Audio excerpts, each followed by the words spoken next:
Okay, so yeah, we are talking about correlation and chi-square tonight, and I'm going to go from sharing a PowerPoint slide with you, and I'm going to be jumping back and forth to showing how to do stuff on Vassar Stats.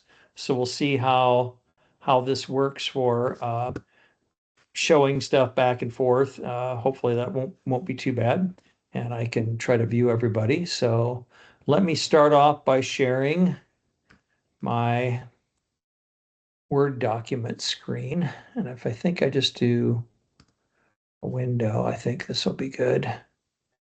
Yeah, here we go. And then to see everybody's smiling faces, I have to do this. So everybody can see the PowerPoint. I'm not going to go into presenter mode because look at how ugly this PowerPoint is anyway. It's just black and white, and there's no cool animations, no graphics, nothing like that. But what can you do?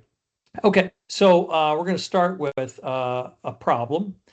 And in this particular problem, we have an investigator who wants to arrange the 15 items on her scale of language impairment on the basis of the order in which the language skills appear in development.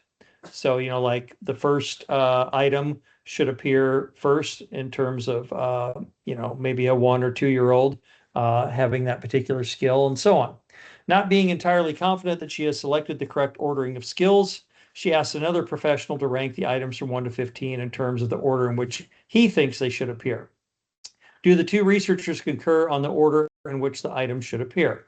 So in this particular case, we've got data for the investigator, and the investigator obviously has ranked the 15 items in what she thinks is the order in which they appear in a child's development. So she has the orders 1 through 15. That's not too surprising.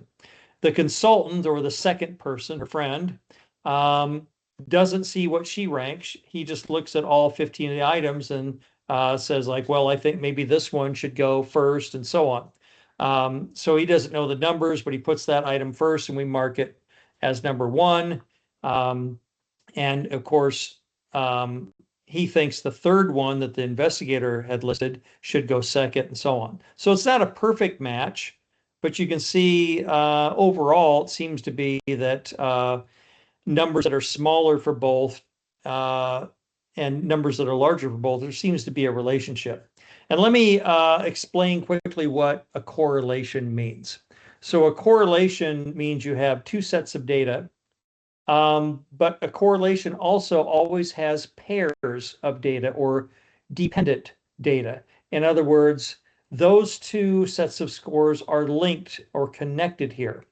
Because, for example, the investigator and consultant here, what they put down for number 1 is what both of them think is the very first language skill that appears. And what they put down in the second row is what they think should appear for the second language skill that appears in development. So we always deal with pairs of scores with correlation. And in that sense, if you were to be given a statistics problem on the final exam, and you see something like this where it's, pairs of scores, you might get confused and think that's a dependent t-test.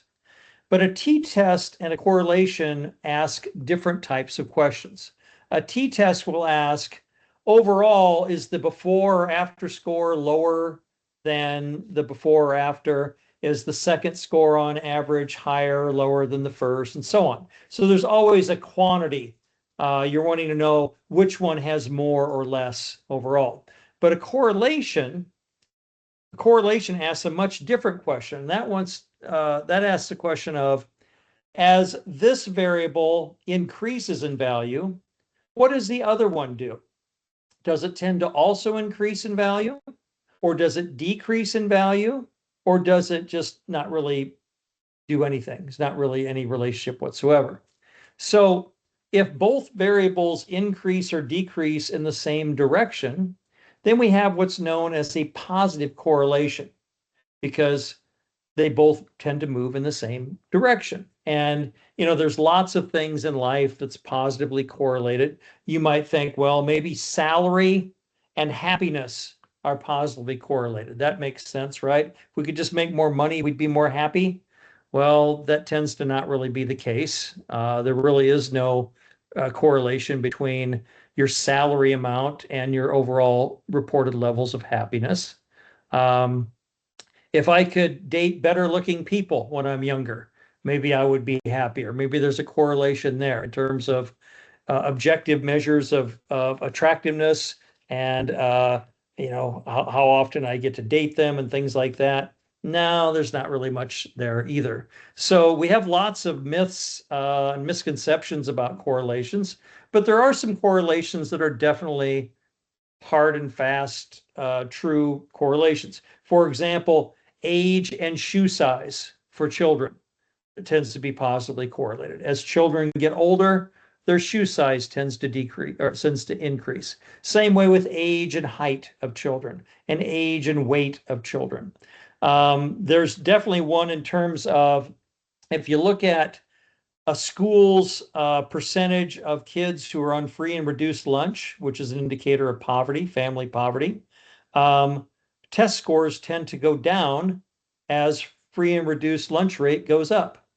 That's a pretty well-established relationship in terms of schools and test scores. In fact, that correlation can be above 0.9, which is really, really high. But by the way, correlations range from a -1, which means a perfect negative relationship, and they range up to a +1, which means a perfect positive correlation. If they hover around 0, that suggests that there's not really any correlation at all. For example, intelligence and shoe size doesn't really tend to have any correlation whatsoever for adults. Um, yeah. So anyway, that's what correlation means. You can look at a scatter plot, a graphic where there's an x-axis and y-axis, and if you have age of child on the x-axis and height of child on the y-axis, you'll see that most of the plots tend to form a straight line on the diagonal, showing that as one increases, the other one increases. If you look at, for example, free and reduced lunch rate of schools and average test score, that tends to be a pretty good negative relationship. That is, as free and reduced lunch rate is low, the test scores tend to be the highest, the average test scores. As free and reduced lunch rate gets very, very high, test scores tend to be lower. And just to throw in, some commentary here, we've been trying for hundreds of years to solve the educational reform problem, but no one has cracked that nut yet, so to speak. How to overcome the effects of poverty on school achievement. But we spend trillions of dollars on that over the last several decades, and no one's able to solve that problem yet. Okay, enough political commentary now. So in this particular problem, we want to do a correlation and see if there's agreement between the investigator and the consultant. If there is high agreement, then the person who developed the language impairment scale is going to feel pretty good that like, hey, this at least has face validity. It seems that other people would agree on the order. And if there's no correlation whatsoever, she's going to have to go back to the drawing board and say, just because my subjective opinion here was this, it doesn't seem like that, has agreement with others. So when we do a correlation test, a statistical test, we want to know, is the correlation above and beyond what we would expect given chance? And chance would be something like, let's suppose that there's no correlation whatsoever, there's no agreement, but we know every once in a while we might have agreement just due to chance alone, due to who we get as a consultant and things like that. So with statistical tests, we're always asking the question, do we have something that's real? And if it's real, we say that's above and beyond what we would expect given random chance. And if we don't, then we simply conclude, well, that's pretty likely that could just be, similar to a coin flip. That's pretty random. That's not very impressive. And we're not going to conclude that there's agreement here. So, okay. So moving on to the next one. Oh, and by the way, like most statistical tests, correlation, there are different types of correlations. And one of the questions you must ask is, what type of data are we dealing with? Are we dealing with categorical data? Are we dealing with ordinal data? Or are we dealing with interval ratio type data? What would you say this data is in terms of a ranking of items in terms of language development and when they should first appear? What does this look like? Just jump in. There's no need for hand raising. Someone jump in with the incorrect answer so I can try to put you down in front of everybody, make you feel terrible. Given that, does anybody want to jump in? Would these be ordinal? Geez, Eric, I can't. Yeah, you're right. It's Eric. Yeah, I'm sorry. It's correct. I wanted so much for you to say something wrong, but you instead came up with the right answer. Yeah, this is ordinal. These are rankings, and rankings are ordinal data. Um, we are going to choose the Spearman correlation because that is appropriate with ordinal data. Does anybody know what correlation is appropriate with interval ratio data? Don't let Eric answer again. He seems to be a know-it-all. Does anyone else want to answer? Interval ratio data, what type Pearson? of Oh, sorry. Pearson? Yes, Pearson, thank you. Who said that? I can't see who unmutes real quick. Sorry, Courtney. Sorry. Courtney. All right, Courtney, you got bonus points for today, as far as you know. Not really, but yeah. Okay. All right. So if we were to go back and forth here and look at how we do this on Vassar stats, and let's see, maybe I can first show you this one. Yeah. Okay. So we wish to know if the two researchers agree on the order. Correlation is the relationship between two variables that are paired. As one increases, what's the other do? Increase, decrease, nothing. By the way, Brian asked if I could share these PowerPoint slides when people study for tests. I can do that. I'll try to email them to the class after we're done today. Because this data is ordinal, we'll use the Spearman correlation coefficient. And then for a Spearman correlation, the null hypothesis is always that the correlation between the two sets of orders is zero. Or this rho sub s, and by the way, that's the Greek lowercase symbol rho, R-H-O. It's not a P. You can see it's kind of a funny looking P, but it's rho. The null hypothesis is that the Spearman correlation is zero. It's always the same for every Spearman correlation problem. And if you do a two-tailed test, the alternative hypothesis is that it's not zero, right?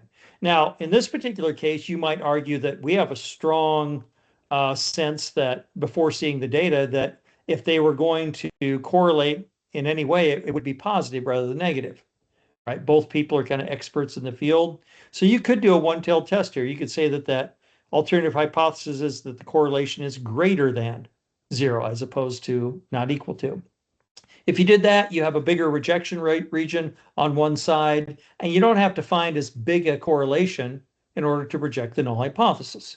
So that's always the advantage of doing a one-tailed test. Now, if you have no clue whatsoever, then if you put all your eggs on one side of the basket, so to speak, and do a one-tailed test, if it ends up on the other side, you can't really reject the null hypothesis.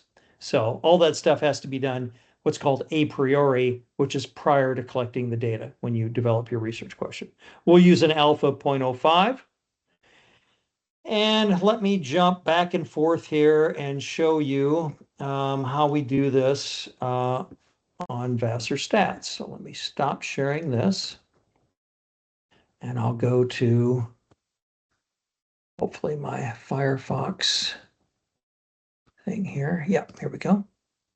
All right, so once again, let me know if this is proceeding smoothly. Now you're seeing my Firefox browser, and I've got a new tab open, so I'll go to Vassar Stats and go over to the left side here. And if you want to follow along, you can do so. You can open up your browser and kind of follow along. That might help you a little bit. I'm going to go over here and click on correlation and regression. That seems pretty easy. We're doing a correlation problem. The test should be under correlation and regression. And it talks a little bit about correlation regression. And then I get down here, I've got basic correlation and regression. We're going to be talking about regression, by the way, later on in this course, but for now we're just sticking to correlation. We've got the data import version, which if we had a spreadsheet of data, we could import that. But Yeah, we're pretty simple in this class. We're going to do the direct entry version where we just type stuff in. Because I know how much, when you're taking a test, you enjoy typing numbers seen on Canvas into your browser. So I don't want to deny you that. Anybody remember how many pairs of scores we had in that problem? 15. 15. Thank you. So we have to enter that in first. And then we have to go down here and enter the 15 X's and the 15 Y's. And guess what? I'm really on top of things. I should have done this last week, but I have gone and already done that for you. And look at that. I've got the ranks and raw data. I could have entered them all in for ranks too, but the raw data is really what I have here. It would have worked if I put the same exact scores over here, but to be safe, it always works from the raw data. So if I were you, I would just use that one. And if I click calculate for raw data, and remember what I've got here is I've got the X's, which is the investigator or researcher's rank ordering of the items. And then I've got the consultant's ordering over here. And if I calculate from raw data, I get N of 15. You probably studied that for a Spearman correlation that the degrees of freedom are N minus 2, and N is always the number of pairs of scores. Always the number of pairs of scores. It's not 30 minus 2. It's not N sub 1 minus 1 and N sub 2 minus 2, but it's always N minus 2, number of pairs of scores. And I've got an R sub S here. Of course, rho sub S was the population correlation coefficient. That's what we state in our null hypothesis. But when we calculate data from a sample, we get a statistic. And this lowercase r here always stands for correlation. And the subscript S means that it's a special type of correlation. It's a Spearman correlation, which is appropriate with ordinal data. I get a correlation of about 0.97, which is extremely high. It can only go up to 1. And not surprisingly, if I did a one-tailed or two-tailed test, the p-value or probability of obtaining a correlation that large, assuming the null hypothesis is true, is less than 0.05. It's less than, 100,000th even. So it's very unlikely. And in that case, we're going to conclude that the null hypothesis is false. Now, if I go back now and show you my other screen, hopefully this won't make you dizzy sharing back and forth the whole time. If I go back and show you my correlation chi-square thing and show you that data, you'll see that I came up with the exact same numbers. My Pearson correlation, the R with 13 degrees of freedom equals 0.97. P is less than 0.05. And the conclusion is the two researchers concur. There is agreement on the ordering in which those items should appear according to when the items appear in language development of a child. So if you reject the null hypothesis with a correlation, it always means that there's agreement there. Either there's a strong positive correlation or a strong negative correlation. If you fail to reject the null hypothesis, if that P is greater than 0.05, then there's really no relationship. There's no correlation. That's the conclusion. Okay. All right, let's move along. Any questions? If you ask a question, that's going to really mess up the video for later students. So just kidding. I think you should actually click the link for rank order correlation. At least that page looks more similar to the one he showed us. Oh, in terms of ordinal data, is that under ordinal data? Yeah, Is that what you're saying, Cass? when Yeah, you if were I on- Sorry, yeah, when you were on Vassar go ahead, sorry. when you were on Vassar Stats, you told us to click data import version under basic linear correlation and regression, but the screen you were showing us looked more like the screen if you click ranked order correlation. Oh, I'm sorry. I did mess up, didn't I? Yeah, Yeah. under Vassar stats. Jeez, what an idiot. That's not it. When you go to Vassar stats, as opposed to basic linear correlation regression, if you scroll down a little bit, you will find rank order correlation. And yeah, that will take you to the page I just showed you. So I've already made an error. Thanks for catching that, Cassidy. All right. Should we even go on or should I just give up? All right. So let's go on to the next one. Thank you. So here's another problem. There is no question that repeated practice improves in performance. The following data represent the percentage of voluntary homework problems completed by students and their final grade at the end of the course, converted to a 100-point scale. Is there a relationship between percentage of problems completed on homework and grades? You know, I could have made this much more interesting. I could have showed on the more difficult tests that there tends to be a correlation in my class between spending longer as a team on the test and grade. That the longer you deliberate, usually the higher the grade you get on your first attempt. That would have been a good problem too. But in this particular problem, this shows two sets of data. And by the way, these are pairs of scores. All of these refer to the same student. So the very first problems grade 50 and 75, that refers to student number 1 who did 50% of the voluntary homework problems and got a grade of 75 at the end of the course. And see, with Canvas now, you can cover this stuff easily, right? You can collect clickstream type data. You can go in, you can say, did students view the syllabus? Did they download the syllabus? Did they download the practice problems? Did they download the key? How many minutes were spent and so on? And, you know, not shockingly, when you have an online course like this one, the more minutes spent interacting with the Canvas site and doing practice problems, things like that, students tend to have a higher grade. Spoiler alert. So, okay. So in this particular case, we're wanting to know whether there's a relationship between the percentage of homework problems that you do voluntarily and your overall grade at the end of the course. If that's a positive correlation, that would suggest that the more homework you do, the better your grade. If it's a negative correlation, then it would suggest something like, oh, well, only the worst students have to go in and try to do homework. The smarter students don't even need that stupid homework. They already know what it is. And the poorer students are the ones that really have to go in there and try to do homework problems. If that were the case, then there might be a negative correlation. And that can happen in some classes, right? If you offer resources, things like that, mainly for remediation, if you go into, you know, take a calculus course or something and students aren't prepared, you say, oh, by the way, here's some helpful resources if you want to brush up on your algebra before taking this class. And if you looked at amount of minutes spent on that, that might correlate negatively with grade, because the ones who are in there that really aren't ready for calculus might spend a lot of time reviewing algebra problems and things like that. So anyway, that's what we're looking at here. We don't know if it's going to be a positive correlation. We don't know if it's going to be a negative correlation. And if it's around a zero correlation, we're going to say, geez, it doesn't really matter what people do for homework problems. It doesn't really affect their grade overall. Okay, so this is a Pearson correlation because this data is interval ratio.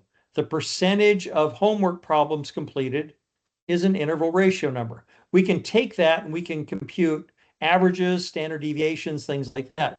When we have ordinal data, we shouldn't be doing that, right? Because we have no idea about the precision of distance between numbers and things like that.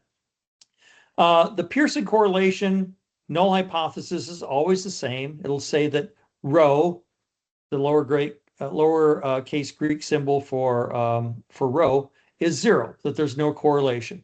And again, we'll just do a safe two-tailed test here because we don't know if it's going to be positive or negative. We'll say the alternative hypothesis is that correlation is not equal to zero. And we'll use an alpha 0.05.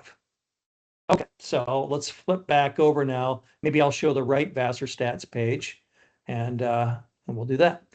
Okay, let me go back to my browser now and let's do this. Okay, so now I would go down to correlation and regression again, click on that. And let me just show you the other one that I made the mistake on.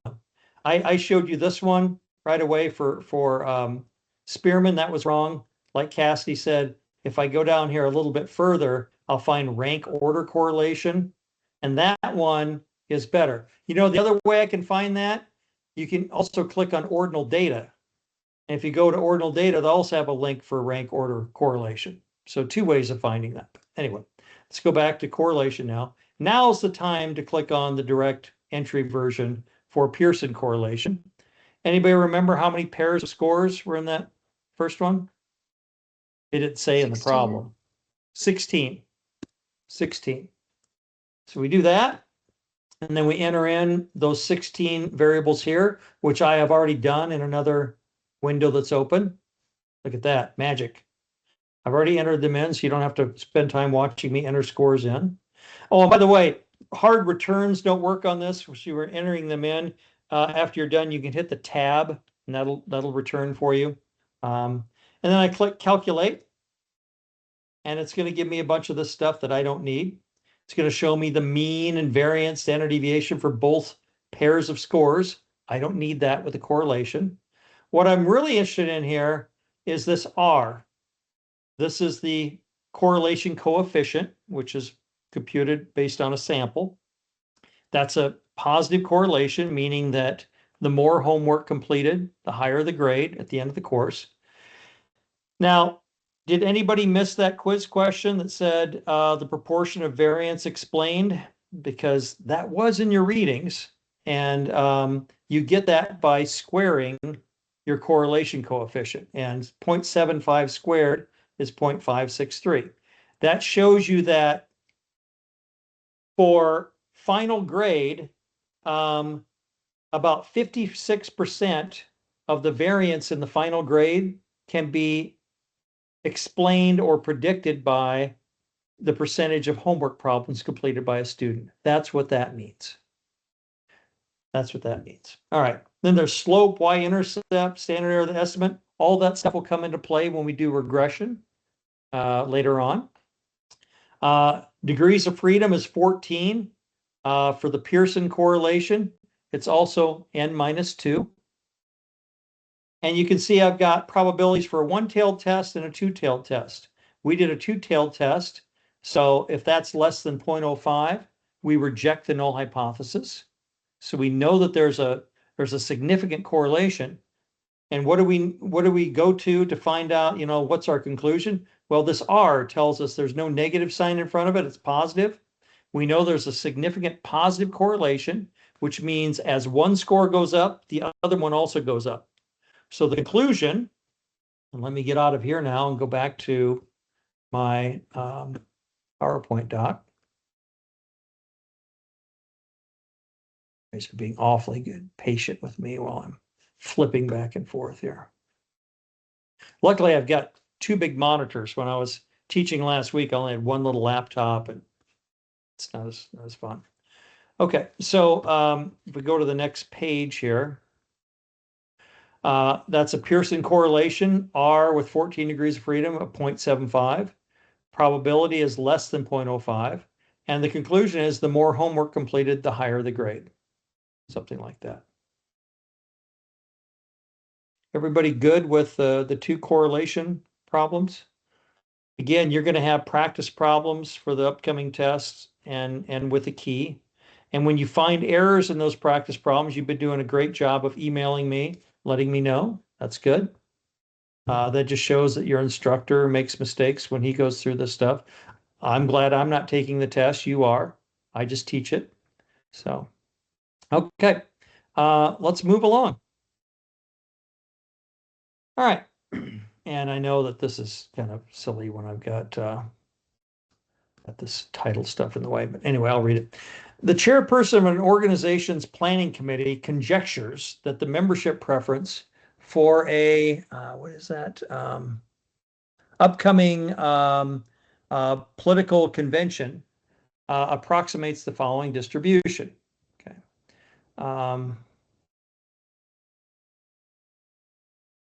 Trying to figure out. Yeah, see, now I can read it. Upcoming national convention approximates the following distribution. All right. So they want to know like how many people or what percent of the people would wish to have the national convention in these different cities, right? And I've got the that was the first one. We've got the data up front that says, you know, about 12% of the people usually prefer to have it in Dallas, 20% in Miami, and so on, right? Okay, so I've got that up front. Then preliminary responses received from a random sample of 200 members are presented below. Is the chairperson correct? So the chairperson came up with these percent responses in terms of people's preference. And then they actually go out and collect data, which shows a number of positive responses of having the convention there based on 200 people. So this problem, we're also looking for a relationship. And in this particular question here, we want to know, is this chairperson's distribution, is that correct according to actual data? So this person's coming up with something that they think is, you know, accurate. And then we test that by going out and collecting real data. So it's a relationship, but the problem we have here is that the type of data we have is simply nominal or categorical. All we have is the number or frequency of how many people voted for Dallas, how many people voted for Miami, New York, and so on. So when we have frequency data, and it's coming from nominal or categorical data, there's only so much we can do with that.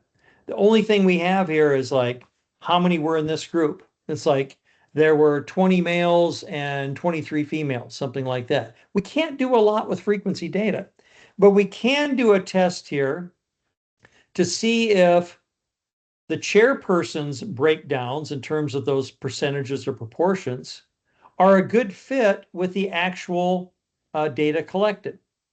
And to do this, we're going to run what's called a chi-square goodness of fit test.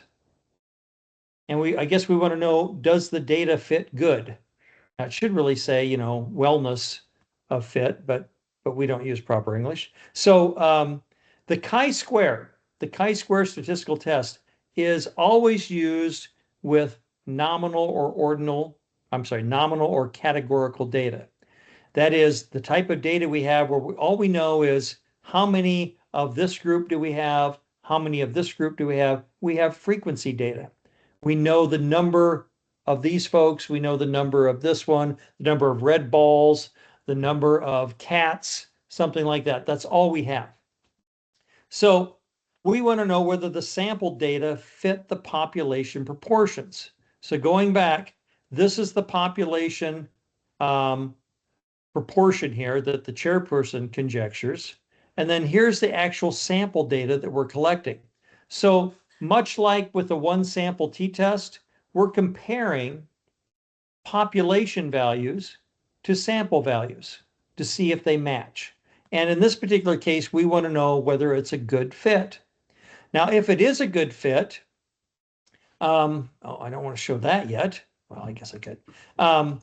If it is a good fit, the chi-square here is a little bit unusual for a statistical test because if you reject the null hypothesis, that means it's a good fit. If you, I'm sorry, yeah, if you, did I say that right? If you fail to reject the null hypothesis, it's a good fit. If you reject the null hypothesis, it means it's not a good fit. I'm going to repeat that since I think I messed it up. For the chi-square test, if you reject the null hypothesis, that means you don't have a very good fit. If you fail to reject, if you support the null hypothesis, that means that it is a good fit. So that can be a little bit confusing because all the other tests we've talked about so far, t-tests and correlation, you want to reject the null hypothesis to really find something that's real and supportive. But with a chi-square, you don't want to reject the null hypothesis to find support here. All right, so let me show you how to do this chi-square goodness of fit test. Let me go back to Vassar stats now. And right here. And I've already got these laid out, but I think I can just type this one in, because the nice thing about chi-square, you don't have to do a lot of data entry. So we're going to go up here and click on frequency data. We're going to click on frequency data because that's what we're dealing with chi-square. I see Corinne has an unfair advantage. She has a helper helping her take notes. Yeah, many of you should get an assistant like that. All right, and then we're going to scroll down and click on the chi-square goodness of fit test. Now this is for up to 8 categories. Vassar Stats is kind of limited. If I gave you a problem with 9 or 10, you wouldn't be able to use Vassar Stats for it. You'd have to actually find something online that has more categories. I'm not going to give you anything with more than 8 categories. So I click on this, and I've got my observed frequency and my expected frequency. The observed frequency comes from the actual sample data, the actual sample data. So I'll just show you real quick here. My original numbers were 20 for Dallas. I'm hitting tab to return. 45 for Miami, 20 for New York, 10 for Chicago, 17 for Washington, 50 for San Francisco, because who doesn't want to go to San Francisco, and 38 for other. And then my expected frequency comes from what the chairperson came up with. The chairperson said that 12% should have a positive response for Dallas. Well, I've got to fill in this expected frequency, and the expected frequency is based on, you know, what the population should be, based on the breakdowns that somebody came up with. And I've already got the sample data there. I've got to figure out the expected frequency. All I know is that when I add up all the observed frequency and expected frequency, those have to total the same. If those don't total be the same, then I've messed up. Now, they gave me 12% for Dallas, 20% for Miami, 50% for so on. But it also says for the sample, I have a random sample of 200 members. So if I have 12% for Dallas, if I had 200 people, what would be my expected frequency if 12% of those 200 chose Dallas? Well, if it were 100, it would be 12. For 200, I just simply double it, 24. right? So 24, yes. And then there were 20% for Miami. If I double that, there should be 40 out of 200. 30 for New York, 16 for Chicago, because that was 8%.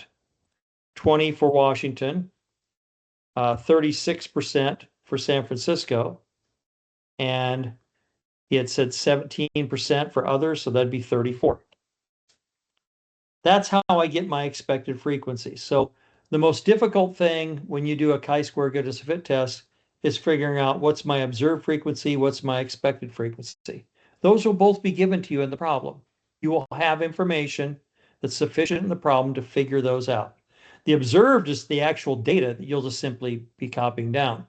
The expected might be something like, if I were to roll a die, a single die, 60 times, what's the expected frequency of getting a 4? Well, there's 6 faces on a die. There's 6 different numbers. The probability of getting any of them should be equal. So if I roll a die 60 times, on average, it should come up 4 10 times, or 1 out of 6. Okay, so now I click calculate, and it's going to give me my expected proportion and my residuals, and I get a chi-square of 13.24. My degrees of freedom are 6, and the degrees of freedom formula for a chi-square goodness of fit is always the number of categories minus 1. Number of categories always denoted by lowercase k, k minus 1. That's the number of groups, k minus 1, or the number of categories minus 1. There are 7 categories here, 6 degrees of freedom.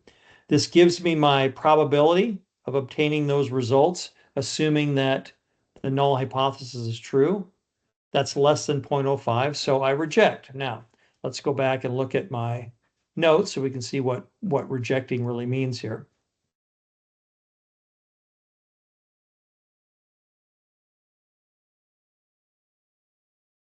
Okay, so I've got the percent positive responses.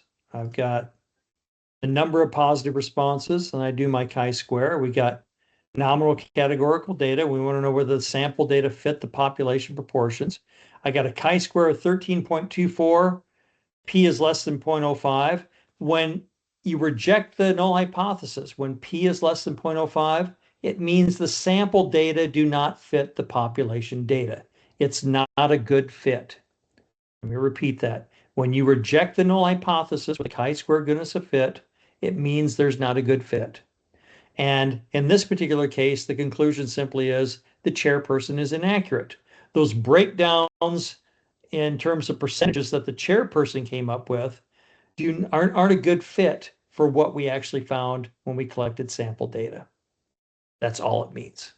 It's either a good fit or not a good fit. Any questions over chi-square goodness of fit? Okay. We've only got one to go.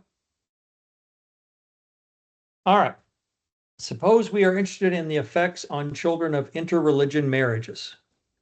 Anybody the product of an interreligion marriage here? Doesn't mean like, like one parent was Methodist and the other was Presbyterian. Although it could mean that. Anybody like one Catholic, one Protestant, or Jewish, or Buddhist, or Muslim, something like that? Or you're looking at me like, I don't feel like sharing that, Dan, so just please move on. That's fine. I had a parent who didn't go to church at all, and my mother was raised Lutheran, so we went to a Lutheran church. That was a pretty easy decision. And most German people from Northwest Iowa went to Lutheran churches. All right, so we decided to explore this by considering couples for whom the mother is either Catholic or Protestant at the time of engagement, and the father is not. Okay. We identified 200 students whose parents meet this requirement and inquire about each student's practice of religion. Do they attend church weekly? The data are below. Does religion of mother affect the child's religious practice? So we want to know here, if your mother was Catholic, does that mean that you're going to, be more religious? So attending weekly is more religious than simply calling yourself religious, and definitely more than calling yourself not religious. Or if your mother's Protestant, are you better at attending weekly versus being just simply religious or not religious? So the thing here is we still have frequency data. We have number of children whose mother is Catholic who attend weekly.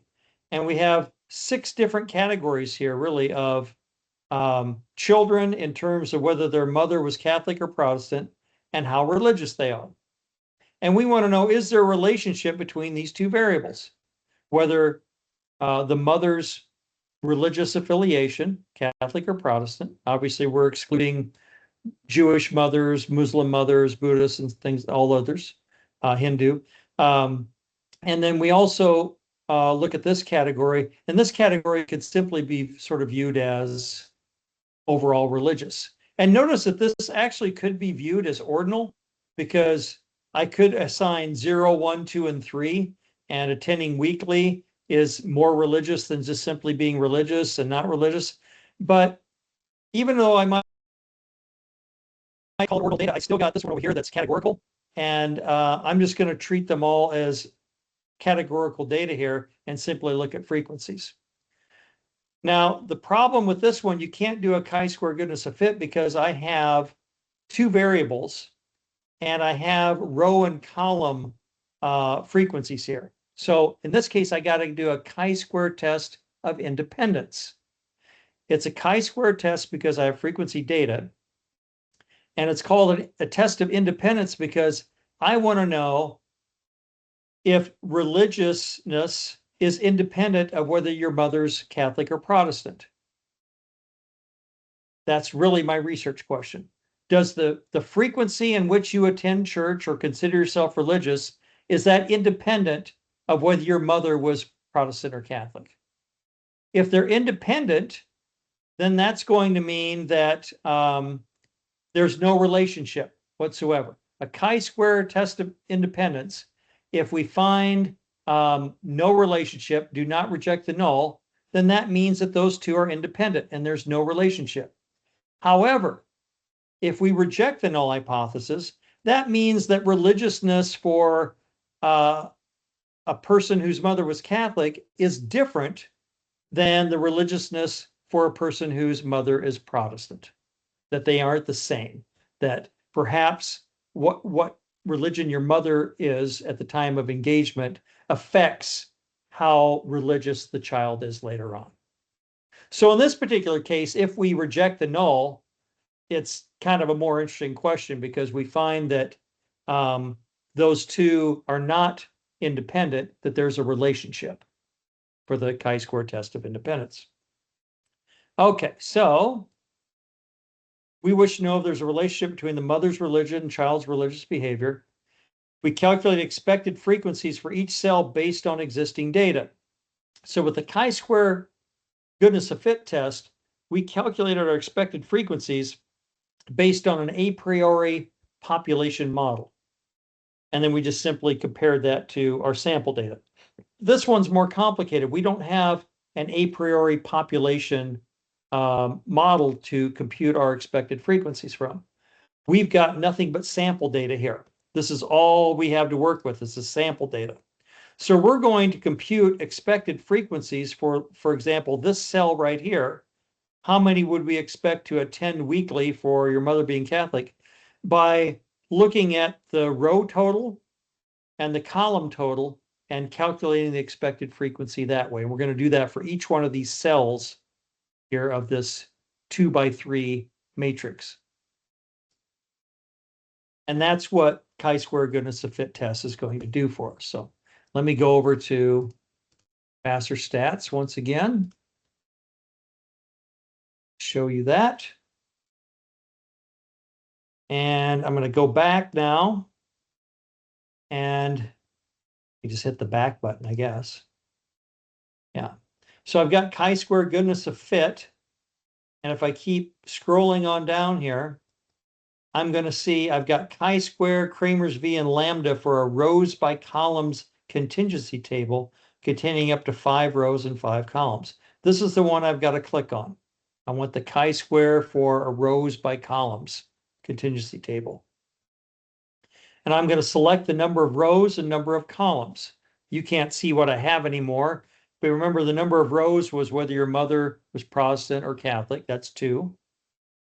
And the number of columns was attend weekly, religious, not religious. So there were 3. So I've got 6 different cells. And all of a sudden, Vassar Stats highlights 3 yellow cells for me. And then I simply type in my numbers here. And I've got 70 for Mother Catholic, attend weekly. If I hit tab, it moves it over. I've got 40 for religious, Mother Catholic, and 40 for not religious, mother being Catholic. For the mother Protestant, I've got 5, 35, and 10. Okay, and then all I've got to do is click calculate. Gives me my row total for each one, my column total for each one. Notice that there's 200 total here. I can always check that with my original problem. And the problem, it says we identify 200 students whose parents meet this requirement. Well, I've got 200 total, so that's a good sign. If I've got a total here that doesn't match what I had the problem, I've messed up somewhere.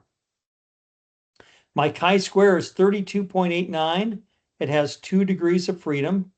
Does anybody remember what the formula for degrees of freedom for a chi-square test of independence is? You had Number to know of this. columns minus 1. Number of columns minus 1 plus. Oh, sorry. It's all right. Keep going. Number of Was it- columns minus 1. So number of columns is 3 minus 1. So that's 2. then you multiply that by Number of rows minus 1. number of rows minus 1. So I've got 2 rows, minus 1 is 1. So I've got 2 times 1, which is 2. That's 2 degrees of freedom.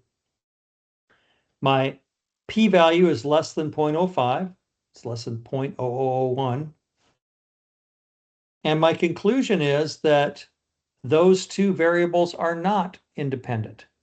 Whether your mother's Catholic or Protestant is one variable, and how religious you are is the other variable. Those aren't independent. And in fact, they're related to each other in the sense that the amount of religiousness that a person has is related to the religion of the mother. And let me go back to the PowerPoint now and show you the conclusion.